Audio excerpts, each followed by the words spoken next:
In this tutorial, I'll guide you through the steps to create your own custom emoji using Bitmoji. It's a fun and easy way to personalize your chats with a cartoon version of yourself. Download the Bitmoji app.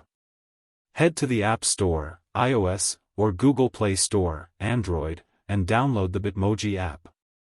Sign up or log in. Open the app and sign up with your email or log in using your Snapchat account. Create your avatar. Follow the prompts to design your avatar. You can choose from a variety of facial features, hairstyles, outfits, and more. Link Bitmoji to your keyboard. To easily use your Bitmoji, enable the Bitmoji keyboard in your device's settings. Send your custom emojis. Now you can send your Bitmoji creations in messaging apps, social media, or even add them to your emails. Thanks for following along with this tutorial on creating a custom emoji with Bitmoji.